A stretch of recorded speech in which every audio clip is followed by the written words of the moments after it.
Brian Lehrer on WNYC, and now we turn to WNYC's Nancy Solomon, who did her latest Ask Governor Murphy call-in show last night. She usually joins us the morning after. And Nancy, before we go over some highlights, I just want to say, can you believe this is your penultimate Ask Governor Murphy interview? You've been doing this for all 8 years, right? Yeah, and I can't believe it. I'm kind of sad. I've really gotten to know the governor, and I love coming on your show every month. So it's kind of sad that it's coming to an end. I don't know if we can pry a Phil Murphy years documentary out of you, but I couldn't think of a better person to describe the arc of the Murphy administration over 8 years. But no pressure. Absolutely not. So there was a very heated session in the New Jersey Senate last month where Democrats went head-to-head over a bill that would have defanged the state's comptroller who investigates corruption. The bill was pulled last month. So the actual issue has been put to bed for now. But in the session, the chairman of the State Senate Committee, Jim Beach, quite literally yelled at who? At Senator Andy Kim and other current state legislators who were waiting to argue against the bill. And so, Nancy, corruption, if that's the right frame to put on this topic, has been one of the main things that you have done deep dives and groundbreaking reporting about. So to this issue, which may sound a little wonky the way I described it, what's up? Yeah, I mean, this is a really multi-layered story, what's going on right now in New Jersey politics. On the face of it, Senate President Nick Scutari was trying to gut the state comptroller. That's the agency that investigates corruption, waste, and abuse. And the comptroller has put out some really damning reports about allies of Nicholas Scutari himself, and also looking at George Norcross's insurance business and how he is basically has cornered the municipal government insurance market. And so, the Kevin Walsh, the comptroller, has really gone after some of the most powerful party bosses in the state. And so Scutari, on the eve of Thanksgiving, sponsors a bill, introduces a bill that would gut the comptroller. And so then what you have is this sort of outrage, starting with grassroots organizations, but also the state attorney general stepped in and disagreed with the bill. And then you had U.S. Senator Andy Kim, who, I could not find an instance when a sitting U.S. senator has come to the state legislature to speak on a bill. It might have happened, but I couldn't find one. So then you have this remarkable committee hearing in which the committee that it goes before is chaired by State Senator James Beach, and he is the chair of the Camden County Democratic Organization, but really that organization is run by George Norcross, and he is basically a foot soldier and has been for many, many years a foot soldier for George Norcross. He's running the committee hearing.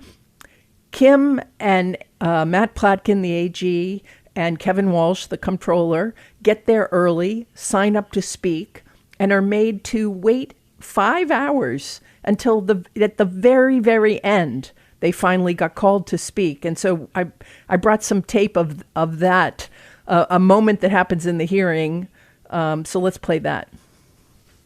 The people of New Jersey are sick and tired of this. That's they 3 feel minutes, this way. so please conclude. Sir, I have been here for 5.5 hours. Yeah, I am missing so what? votes at the So Capitol. is everyone Give else. me 30 Why do you seconds. think you're special? No, you're not. What happened was you gave Mr. Keller special privileges here.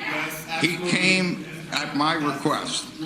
Yes. You didn't. Oh, okay, I see. Okay. So there is someone that is special.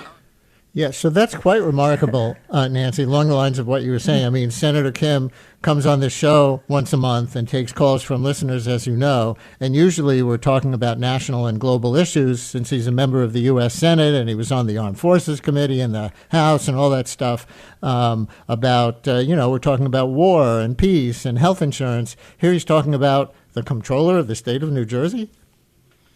Right. And that's exactly why I wanted to talk to Governor Murphy about it, because what we have right now happening in New Jersey is we have Andy Kim, senator, very popular among the sort of progressive wing of the party, the grassroots activists, the people who show up for these legislative hearings. A small number of New Jerseyans, maybe, but a very, outspoken, organized, passionate group of people. And you have Andy Kim basically becoming the leader of what is turning into a real political reform movement. And so, for him to show up and then to be treated that way, I think that's ultimately what sank the bill. I mean, that clip went viral. Andy Kim was on CNN to talk about it. And really, they just couldn't get away with what they usually get away with in the state legislature, which is listening to the outrage of the public and then moving on and voting anyway. They did vote it out of committee, but now Nick Scutari has backed down. So that's why I wanted to talk to the governor about it. I wanted to, ask him his response, because he really hasn't been willing to speak out for political reform so far. So here's a clip of him talking to you last night about how this bill wound up and the hearing that we just heard Andy Kim be so angry. But in any event, it landed in a good place. Would I have run the hearing the way I'm told it went? No, I probably wouldn't have done that. We'll see where it goes from here. But it sounds like this is not going to come up in this session. But do I believe in more transparency, more good government? Yes, and we've got a lot of evidence that we've stood for that and actually done that. Yeah, but to be honest, I'm trying to get you to comment on the way that some of our leaders were treated in this hearing and what that says about the state of politics in New Jersey. I found it troubling. I wanted to know if you found it troubling. I would say this: it's not the way I would have run it. And that is not to undermine what I just said a minute ago about Jim, with whom we have a very good working relationship, and we've done a lot of really good things together. But I repeat, it ended like democracy works. So I'm curious, Nancy, if the incoming governor, Mikey Sherrill, has commented on this incident, or if you think there are implications for democracy, which is what you were asking about, in the state of New Jersey in the next 4 years. Yeah, I mean, I think there are huge implications for democracy in New Jersey, and I think what we are seeing is real change already. I mean, we have seen the defeat of the county line, which is what gave people like Jim Beach so much power to be able to be rude and get away with it. So that's one thing. What we saw, because there was no county line, which gave the party bosses so much power, what we saw in the November election was not just the election of Mikey Sherrill, which was kind of not central to the county line issue, but we saw some reform candidates actually get elected to the state legislature, and that's going to make a big difference. And I think we're going to see change in the legislature that's going to be very slow. It's a long game, but I think we're going to see it. Now, getting to Mikey Sherrill, I think the political world in New Jersey is really waiting to see where she's going to come down on all this. I think there's a few reasons to believe that she's pro-reform. I don't, I can't say what's in her heart and her mind. I could just say, what I know she's done so far. I've seen, I guess it'd be three things. First, after she won the primary, but before the general, I was told that she made a call to Nick Scutari, the Senate president, because he had inserted an issue into the budget negotiations that would have given him and the legislature more power over gubernatorial appointees. and that I was told that the call that she made kind of nipped that one in the bud. So that's kind of a pushback that we haven't seen, at least visibly, publicly, from Murphy that I think, you could attribute to Mikey Sherrill. During this whole comptroller fight that we've been talking about, she signaled that she didn't support it. Her statements were not super strong, but she did signal that she didn't support it.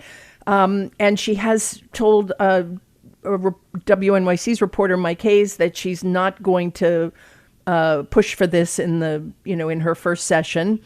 And then she's also told the head of the state police, who's really been protected by Governor Murphy for several years, that she's not reappointing him. So, and there's been some problems with the state police that you really can't fix if you've got someone at the head of it who is not making those changes. So I think there's reason to be hopeful that Mikey Sherrill is going to take on political reform, at least in some ways and as some part of her agenda.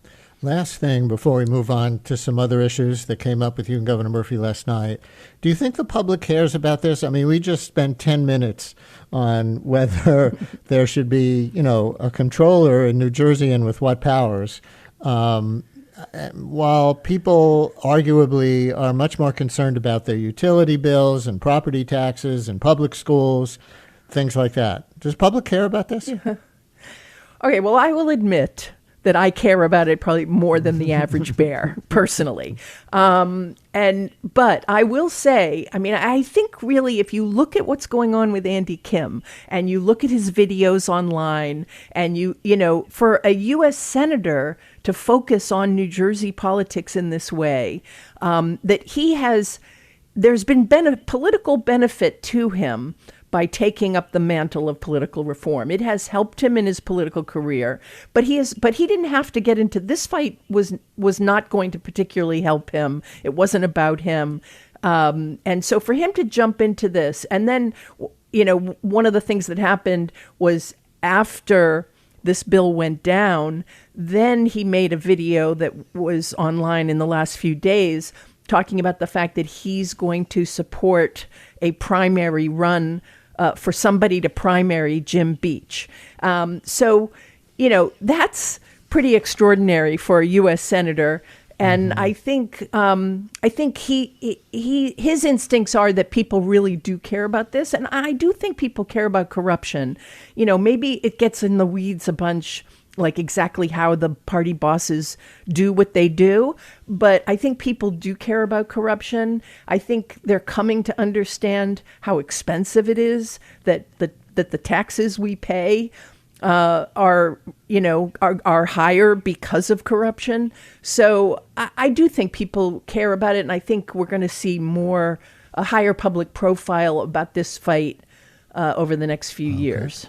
Next issue and next caller from Ask Governor Murphy last night. I think it's fair to say New Jersey is relatively progressive when it comes to trans health care.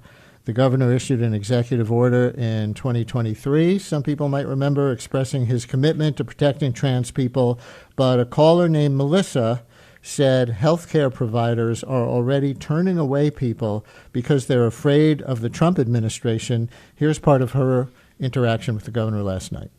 It's making it very difficult for those of us who, like myself, who have spent over 4 decades living in this state to continue to live here. We want to live here. I'd love to stay, but it's becoming more of a challenge if we don't have laws that will protect our essential health care. That's a basic right up there with life, liberty, and the pursuit of happiness. Yeah.